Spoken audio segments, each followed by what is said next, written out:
Hello everyone, I'm Rekha Murthy, Assistant Professor from Department of Electrical and Electronics Engineering. Today I'm here to explain the experiment related with the Electrical Machine Laboratory 1. The experiment which belongs to cycle 2 is the separation of hysteresis and eddy current losses in a single phase transformer. So as the name suggests, the hysteresis and eddy current losses, though those are belongs to the iron losses category. So as we have studied in the transformer, there are two losses. One is iron loss or the core loss and copper loss. So under the iron loss, we have the hysteresis and eddy current losses. Usually the core loss is a constant loss. Suppose if you're going to vary the voltage and the frequency, it will affect the iron losses. So hysteresis loss is usually proportional to the frequency and eddy current loss is proportional to the square of the frequency. So here the transformer is operated with a frequency and voltage changed. Usually it will be constant, but here in this experiment, to get a value of this losses separately, right? So the transformer will be operated with the frequency and the voltage changed in the same proportions. The flux density will remains unchanged. So hence, the no load current, it is going to remain unaffected. So for any transformer, the ratio of voltage and frequency is proportional to maximum flux density. For any value of this ratio, core loss per frequency cycle is given by Pi divided by F, which is equal to A plus B times of F. What is this Pi is? It will be the iron loss divided by the ratio, that is the frequency, which is equal to A plus B times of F. What is A? A and B both are the constants and their values will be determined by the open circuit test on a transformer, which is being supplied by the variable voltage and variable frequency supply. So how to get this variable voltage and a variable frequency to this transformer? So to do that, we are going to connect the DC motor driven alternator to the primary side of the transformer. So during this test, the applied voltage and frequency to the transformer will be varied together by varying the excitation and as well as the speed of the alternator. But the ratio, that is voltage by frequency ratio, will remain constant, so that the maximum flux density should also remain constant. So here we are going to make use of the wattmeter, which is going to be connected, which is going to indicate the value of the iron loss. So we require one wattmeter, okay, to indicate the value of the iron loss. Then a graph should be drawn, that is Pi divided by F and the frequency. It has to be drawn to determine the constants like A and B. So to know knowing the value of this A and B, hysteresis and eddy current loss components for any given frequency can be determined. Okay, so like this, we need to carry out this experiment. So make sure that usually the core loss will be constant loss. How to get this this constant losses with the without changing of frequency? So the question is, at the primary side of this transformer, we are going to apply some variable excitation or a variable voltage as well as a frequency, such that even the maximum flux density should not change. Okay, so how to get this excitation? By making use of this DC motor alternator setup. So to do this experiment, one question, all the equipments may go around to your mind. What is that? As already I told you, to read this iron loss, we require one wattmeters, right? So therefore, definitely we require one wattmeter. Now you need to think about it. Which type of wattmeter do we require? Which type of wattmeter do we require? Since here the transformer primary side we are going to give some excitation, but on the secondary side it will be kept open. So usually the iron loss will be obtained only during the OC test, as you all know that, right? So under the OC test, the iron loss can be determined. So during the OC test, the secondary will be opened. Due to this, since the you will find very during a no load condition, the transformer will carry very low current, right? That is no load current. So even the current will value will be very less, and also the power factor will be very less. So that means we require the LPF, okay, the low power factor wattmeter we require. So that indicates we require one wattmeter which is of LPF wattmeter. How much voltage range do you require this? Definitely on the primary side, this is a single phase transformer, so we require the 300 volt option. So in the wattmeter, you have to select the 0 to 300 volts. Okay, and the current usually it will be 2 amperes. Okay, 0 to 2 amperes. Since the current value will be very less, okay, you if we take 5 ampere, it will be the scale will be very large. So better that we can opt a very less current. So less than the 5 ampere, the range is 2 ampere. So we go with the 2 amperes. Okay, so the wattmeter we require LPF wattmeter 0 to 2 amperes and 0 to 300 volts. Fine. One more thing, what you require is the motor generator setup, which should be connected on the primary side of the transformer, right? Fine. Whenever usually you prefer the motor generator setup, okay, we require that the motor has the motor usually we are taking up the DC motor. Okay, so from the DC motor, because the alternator can be driven by the DC excitation of the stator, right? So therefore, what does the alternator will do? It will produce some AC EMF. So how to get that? So it is taking up the DC excitation through the rotor, then we will get a AC supply. Okay, through the alternator. So that is why before we connect it to the alternator, which has to be driven, that will be connected to the primary, and the alternator is driven by the DC motor. So therefore, the DC motor should be connected to the DC supply. How to start this motor? So we require one starter, that is 3-point starter. So in the 3-point starter, we have 3 terminals. One is L, F, A. What is this? L is line, F is field connection, A is the armature. So to this, we require to start the motor, we require the 3-point starter. So therefore, it will be having 3 terminals, L, F, A. L is directly we need to connect it to the supply. That is DC voltage, 220 volts DC voltage.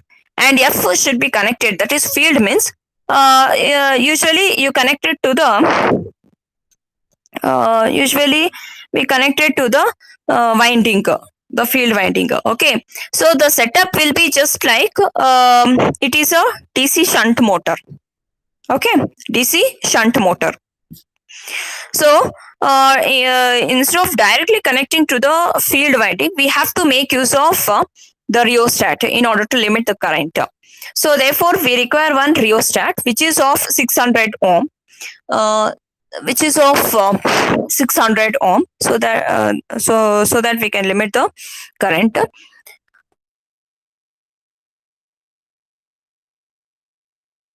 Instead of directly connecting it to the field winding, and armature terminal A should be connected to the armature of the motor. That is nothing but the motor.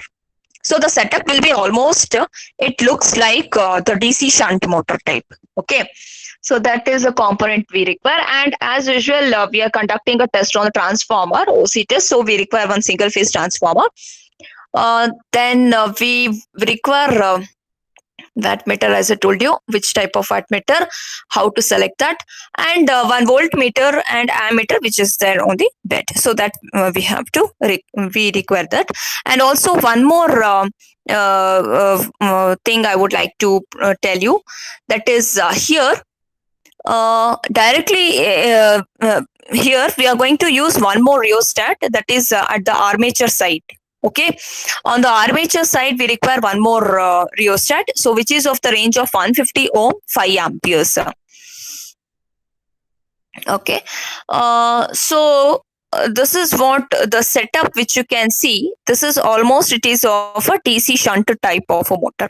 So from this it is been connected to the alternator, and as usual we are taking from this point to this point when you measure the voltage, right? This is of the star connection, and here the voltage which we will get is around between the one point of a phase and to the neutral, it will be 230 volts. Okay, so that is why we prefer these 2 points. So we are giving an input to this transformer as a 230. So now we are going to make use of, as usual, the ammeter setup, and as how you did transformer test on a OC test, we had connected one wattmeter, voltmeter, and ammeter. Similar way we are going to connect it. So instead of this, in the first experiment we had a auto transformer, now it is a alternator, right? This is what the AC supply will be generated from this. And obviously the ammeter which you are going to use, it will be 0 to 2 amperes, because no load current will be value will be very less, so we require that much. And also the voltmeter which will be connected across the stator and the voltmeter. This is how you can arrange this. So this is about the stator connection. What about the rotor? So the field, sorry, that is what about the rotor connection? So this is about the stator connection, because in the alternator we'll be having a stator and rotor, right? So rotor we have to give a DC excitation, then only you can generate the AC EMF, right? So here also you can see a rotor should get DC excitation, so therefore we will connect to the DC supply input. But in the rotor we are going to have one field winding, okay, that is also that is excited by the DC supply only. So we have to connect in series with one ammeter from the DC supply directly to the ammeter. The ammeter which you're going to prefer is the DC only, okay, because rotor is remember that it is excited with a DC excitation, so that is why we require the ammeter which is of a DC type. Then it is been connected to the field winding, and finally we have to close this loop. So this is what the just a series connection of the field winding of this arrangement of a rotor, okay, of an alternator. So this is how very easy to analyze the circuit to draw this. Okay, now before we can just go through the nameplate reading before we conduct the experiment, because we should know that how much the rated current it is and how much will be the permissible value within which we have to apply it. See, usually both of the machine, you can see that the rated speed is 1500 rpm, and it is the DC shunt motor. The rated output is 7.5 HP, and the rated current is 28 amperes. And this is about the DC shunt motor arrangement. And alternator is again the rated speed is 1500 rpm, and the output, the rated output, usually the output of the this machine, okay, that is alternator, usually it will be specified in terms of kVA. So it is 5 kVA, and the rated current is around 16 amperes. Okay, now from this the common thing which you have to remember is the speed is around 1500 rpm, definitely, because both of them has been coupled to each other. So 1500 rpm you have to keep in mind, so that we can start up with the experiment. So this is for the setup where we are going to conduct the experiment, where you can see all the arrangement. This is a rheostat which we are saying it is of 600 ohm, and this is another rheostat which are going to connect it at the armature in series. And here this rheostat is preferable to be connected to this series of this field winding. Okay, so to the field also we are connecting this rheostat, and to the armature side also we are going to connect this armature, so that we can control the voltage and the frequency ratio. Okay, then also we can see that this is a stator arrangement where it will be having all UV W terminals, and the field winding, this is preferable for the rotor connection, and these are the two connections is preferable here: positive negative supply, the DC supply. And also on the board there will be a DC voltmeter, and the ammeter will be preferable, and also ammeter volt, this are all the AC ammeter voltmeters which will be preferable on that. And this we call it as a dimmer stat, which is going to control the what is that the what is that this is a dimmer stat, okay, which is going to um, control the frequency, okay, with the variation of the rated voltage. And here the LFA, you can see that this is a respective 3 point starter. So 3 point starter will be having these three terminals. So this is a DC starter, okay, through this only the motor will be driven. So L is line, A is armature, and F is the field. Through the respective the connections we have to do, and also there is an applicable of this LPF wattmeter which you are going to use. Since it is an OC test, definitely we require the low power factor wattmeters.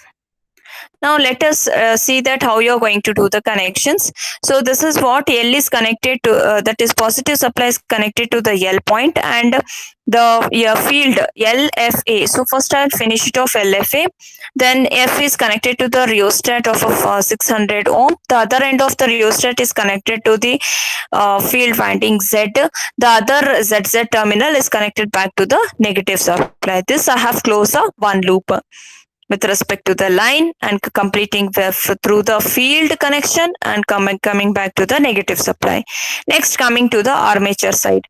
The armature one end is connected to the rheostat. The other end of the rheostat is connected to the motor. The other end of the motor is connected back to the negative supply or ZZ.